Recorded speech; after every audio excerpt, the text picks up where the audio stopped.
जय हिंद दोस्तों।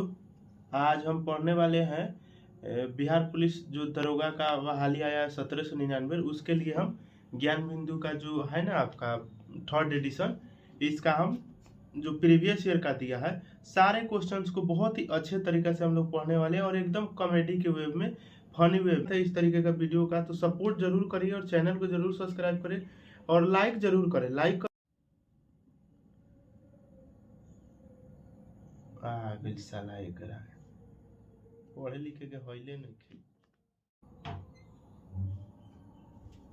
ए भैया तुम पढ़ता ना हम लोग पढ़ाओ ना, बैठो तो नहीं बा पढ़े जाओ, ठीक बा दूरे रहे हम तरह से आबिल तबाह करे खातिर पढ़े लिखे के हौले नहीं। चल बैठ वजह दूरे बैठिए। चल हम 10 को क्वेश्चन पूछे, 10 के जवाब ध्यान से सुनिए और ना बुझाई तो पूछिए। देख पहिल का हो क्यू राजधानी हवे, माने क्यू कौना देश के राजधानी हो।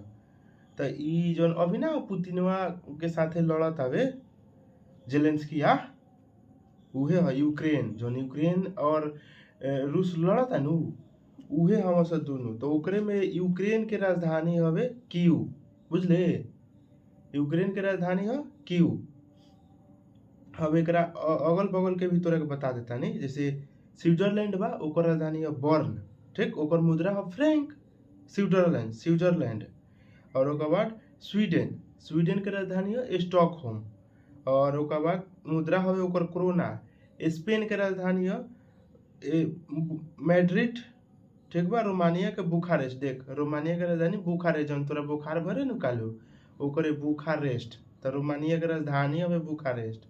आ हंगरी के राजधानी है बूढ़ापेस्ट, जैसे तोर बाबा बाने न बुढ़ाऊ वही में बूढ़ा, तो बूढ़ा पेस्ट मुंह में लगावेला, तो हंगरी के राजधानी हो गई बूढ़ा पेस्ट। तोरा भूख लागी मतलब हंगरी हो गई, तो बूढ़ा के लगे जेबी आ पेस्ट लगेबे, जल्दी से मुंह धो के अबे तो खा लेबे। चलो ओकरा बाद 1857 के विद्रोह के दौरान जगदीशपुर में इसका नेतृत्व किसके द्वारा किया गया था। तो 1857 में जो युद्ध भर रहे तो अपना बिहार में जानते रहे के नेतृत्व कैले रहे वीर कुंवर सिंह कैले रहलन। उ जगदीशपुर के रहे रहलन, आरा में जन्म ले रहले हूँ, ठीक हो जाके उ जमींदार रहले हूँ, बहुत अच्छा बहुत योगदान कैले रहले अंग्रेजवा सबके भगावे में, समझ ले।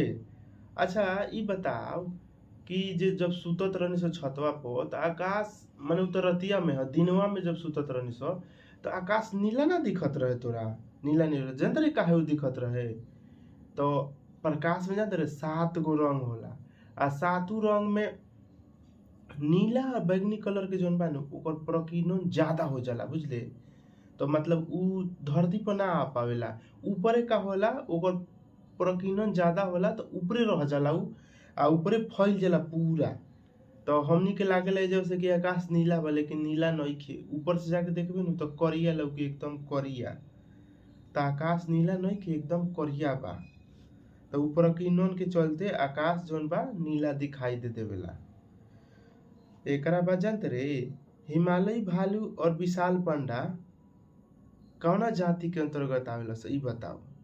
जानते रे कुछ कुछ जानवर बड़ा सन एकदम खत्म के कगार पर बड़ा सन, मतलब ओकनी की प्रजातिये खत्म होखे अलावा, तो वही में हिमालय भालू बड़ा सा विशाल पांडा ई दोनों जानते रे सुमेध प्रजाति के आवेला सा। सुमेध प्रजाति, सुमेध प्रजाति में जानते रे एकर मतलब का होला कि जौना के संख्या वन में माने खत्म होने की संभावना पर बा, वही सब जानवर के सुमेध प्रजाति में रख देहल बाटे। और एकरा में औरी जानवर बा तोरे के बताओ तनी रोक ना, एकरा में तेंदुआ भी सुमेधे प्रजाति में आवेला। आ एक सिंग वाला गेंडा एगो चिड़ियाघर में नहीं कि एक सिंग वाला गेंडा ऐसे चलत रहेला, वो सुमेधे प्रजाति में बा। चीता 4 सिंग वाला मृग मतलब हिरन 4 सिंग वाला, और भारतीय वाइसन आ समुद्री गाय, समुद्रियो गाय होला, बुझले। तो उहो सुमेधे प्रजाति में आवेला, बुझले। और तोरा के और आगे बताओ तनी कुछ प्रोजेक्ट तोरा के बता देता जो थोड़ा हमेशा याद रहे। देख 1973 में प्रोजेक्ट टाइगर शुरू कल गए रहे, बुझले। प्रोजेक्ट टाइगर 1973 में शुरू कल गए रहे।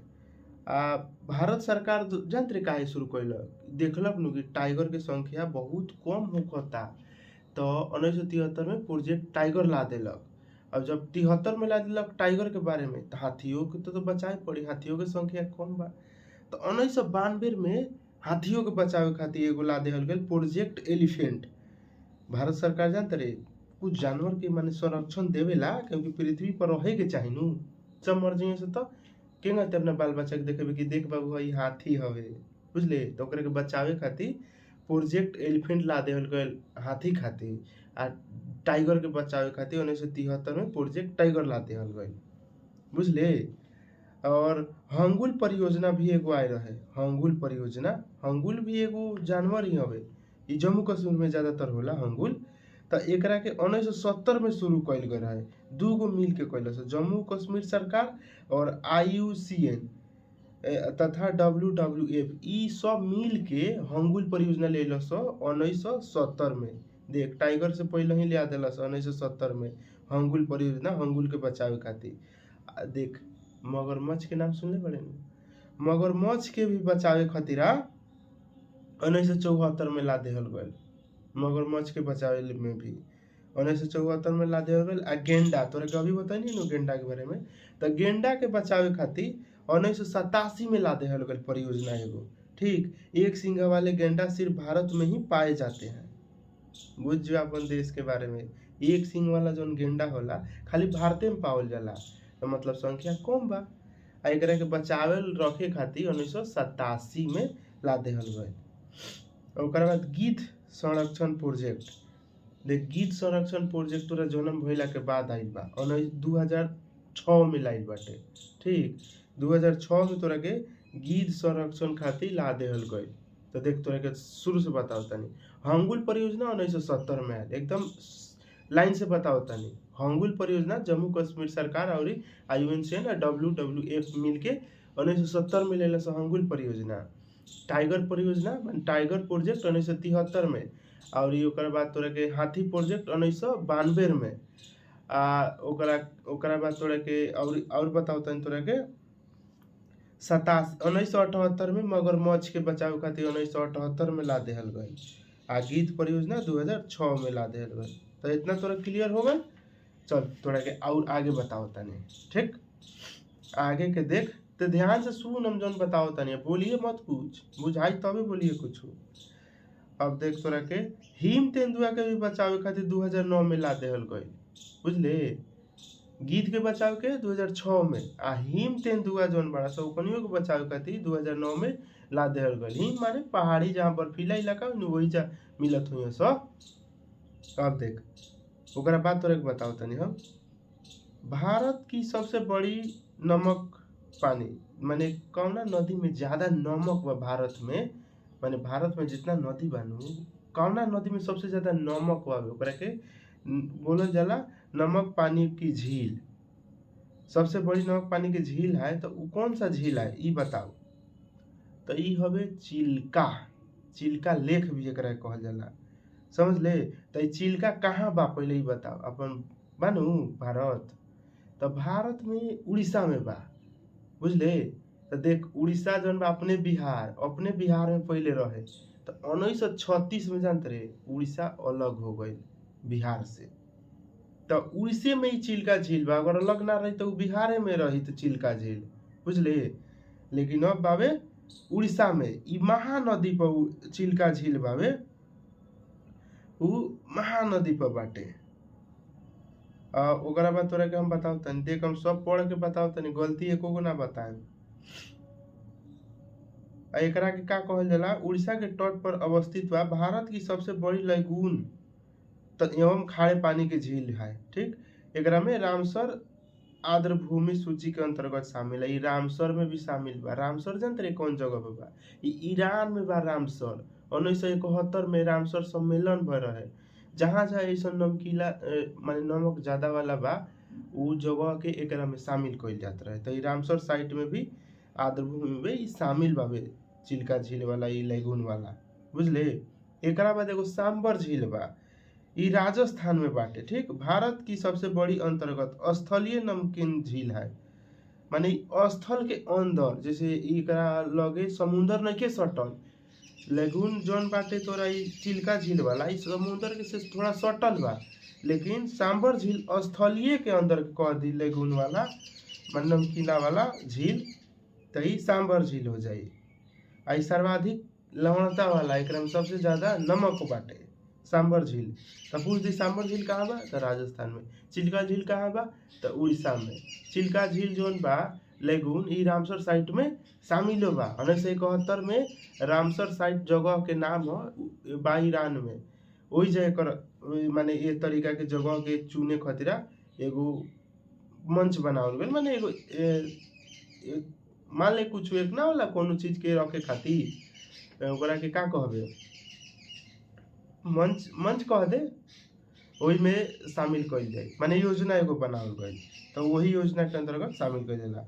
चल आगे देख, सोलर सेल बने हुए होते हैं। देख सोलर सेल जौना से ना लाइट भाग जाला तो सूरज भगवान के प्रकाश के रोशनी से बैटरी चार्ज हो जाला और ओकरे के लाइट जलावत रहले नु ते पहले। अब तो बिजली तोरा के नीतीश सरकार खूब देतावे, एकदम फ्रीओ में कर देले बानू, 125 यूनिट फ्री दे देले बा तोरा के नीतीश सरकार। तो जौन सोलारवा बानू उ बनेला कौन चीज से बनल रहेला, अर्धचालक से बनल रहेला, बुझले। तो सोलर जौन बा अर्धचालक से बनल रहेला, ठीक। एकरा बाद देख तोरा के बताओ तानी, जब दूगो युद्ध भय रहे, विश्व युद्ध एकदम, तो दूसरका जौन युद्ध भयल द्वितीय विश्व युद्ध, ओकरा में केंग माने दू भाग कैसे बटल, पहले युद्ध शुरू कैसे भइल समझ। तो जर्मनी जौन बा पोलैंड पर आक्रमण कर देलक, तेज जंग कोनो से मारपीट ना करलिस, मार कर लेवलिस तुरंते, वही में जर्मनी पोलैंड से मार कर लेलस। तो मार कर लेलक तो सब कोनो अपन अपन देश होला ना फेवरेट, कि हई देश हमार साथ दी, हई देश हमरा के साथ दी, तो दोनों गोड़ा के अलग अलग बांटल गए। तो एकरा में जान रे का पूछता, धुरी राष्ट्रों में कौन सा देश शामिल नहीं था। तो देख दू गो गुट में बट गए, एगो धुरी राष्ट्र बन गए, एगो मित्र देश बन गए।